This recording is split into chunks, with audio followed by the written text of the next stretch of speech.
So today is book day. For starters, I want to say I really hope you can hear me.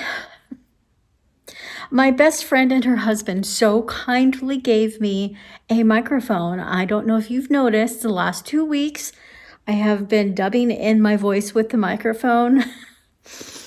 But klutzy me, I dropped my phone with the microphone receiver in it and the receiver shattered. So after having my microphone for like 2 weeks, it's busted and I have to get myself a new one. But at least now I know how to work one.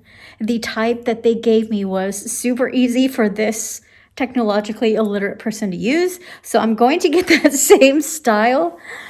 Anyway, hopefully you can hear me today. I also somehow broke my camera stand. It's this down here. It's busted.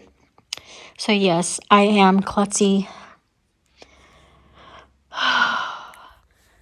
Okay, guys, so month of April book picks. Definitely not my favorite by far, other than this book here. I really loved this Flower Fairies of the Spring by Cicely Mary Barker. I think it's the best one of the 3 that I chose for this month. It's a bunch of poems about different types of flower fairies. Let's start with the one I feel somewhat bad about. Not bad about reviewing, bad about buying. Guys, I'm sorry if any of you bought this one. I don't know, maybe some of you probably do love it. But I did not get anywhere near finishing this one. And not because I ran out of time, but I just did not like this book. I could not get into it. I was forcing myself. I read to chapter 5 and I was like, why am I reading this? I don't enjoy it. The whole purpose of reading is 1, for information, education, or 2, to have fun because it makes you happy or you love the idea of getting thrilled. I could not get into this one. I tried. And she's won numerous books award. I think not necessarily for this book, but for her, I don't know if it's the winter or the autumn one. I could not get into this one, guys. I'm sorry. I'm sorry if you read it all. I'm sorry if you got into it like me and you hated it and you're like, why did I waste my money? This is why libraries are great. If you can check a book out of the library first before buying one, go check it out. But I didn't like her writing style. The author's style was not something I messed with. And it was so negative. I have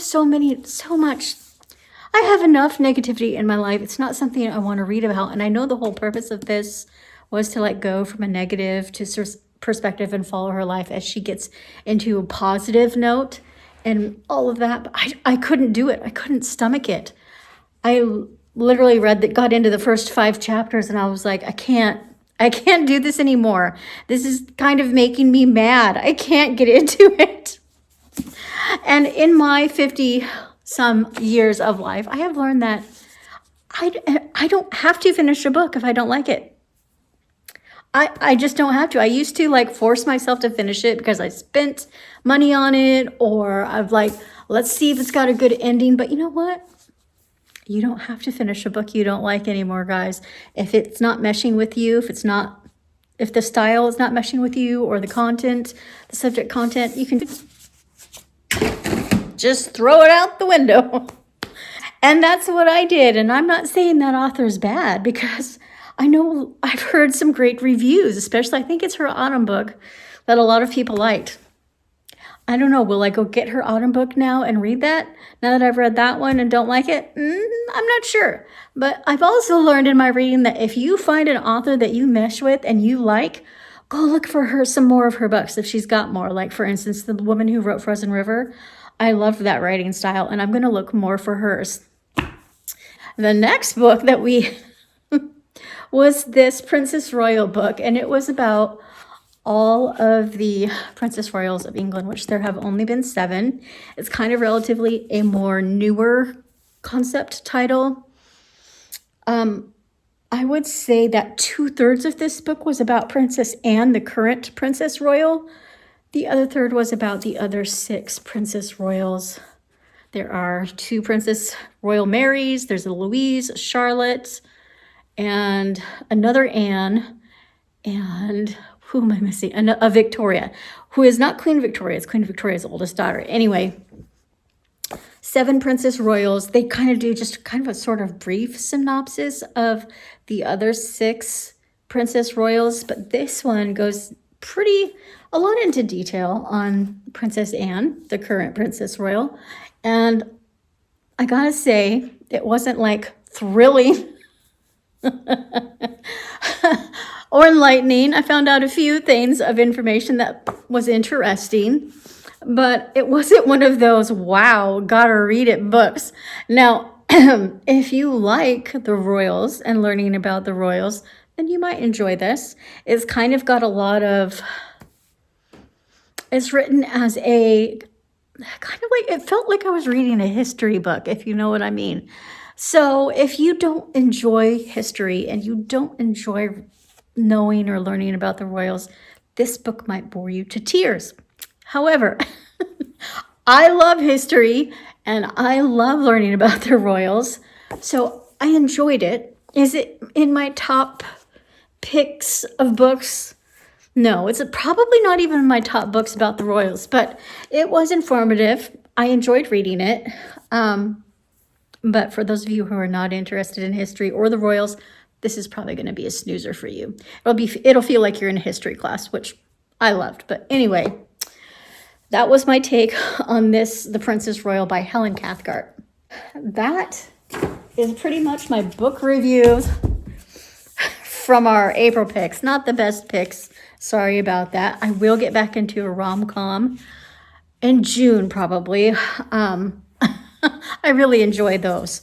But this is my favorite, and I actually think I'm going to start getting more into kids' books because reading the adult books, my aunt had a point the other day, and it's true.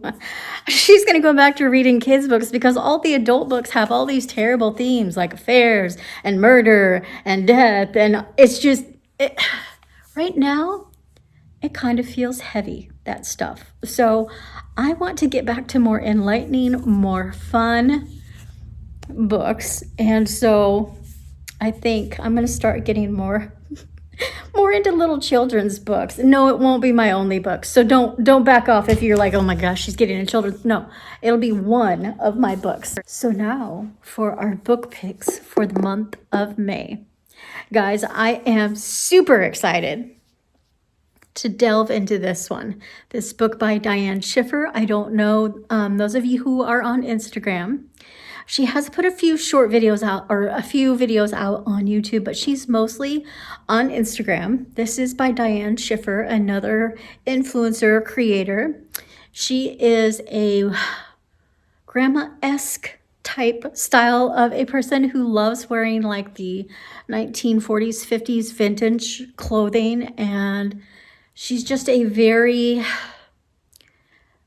caring, joyful person in her videos. Obviously, we don't know what she's like in real life. I'm going to assume that sometimes whatever you exude on on the camera is usually at least part of what you are in real life. So anyways, she's a person I would love to get to know, but she's definitely not old enough to be my grandma. Maybe my mom. I'm not sure how old she is really, but none of that matters because what her videos talk about is just uplifting and kindness and joy. And so I am super excited to read this one. I have not started into. I've been waiting to start it. So I'm actually probably going to start this tonight. I'm so excited getting to read this one. The Smallest Joys. I don't know what it's about because I haven't read anything, but I'm going to assume that it has something to do with the title, The Smallest Joys. So then our next book pick for May is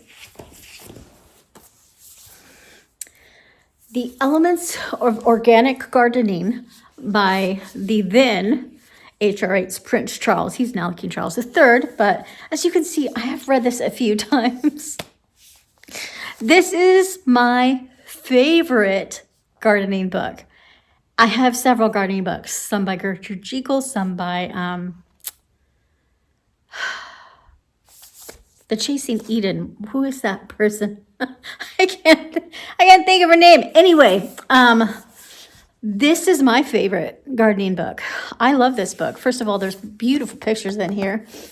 But second of all, I just love the then Prince Charles' take on organic gardening and how we can garden for conservation. He's very, he was motivating for me and had a big, huge influence on how I garden. I don't like to use pesticide spray and stuff. But anyway, getting back to native gardening and all that, this is my favorite book, my favorite gardening book.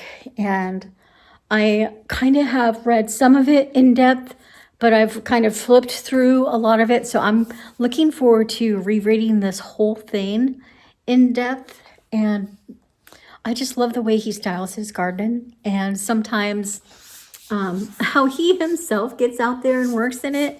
Him and Camilla go do the eggs and check the eggs from their chickens and all that. It's quite interesting. I'm not a fan of Camilla. I'm not a fan of what the whole relationship with him and Camilla and the whole Princess Diana thing, but I do have respect for the man on how he views the world with gardening and conservation, and I wish he could do more of that kind of thing as king, but I know they can't get too politically involved, which is unfortunate in my opinion, but I love this book, favorite gardening book, so we're getting into that. So The Smallest Joys by Dianne Schiffer, and then The Elements of Organic Gardening by King Charles III now.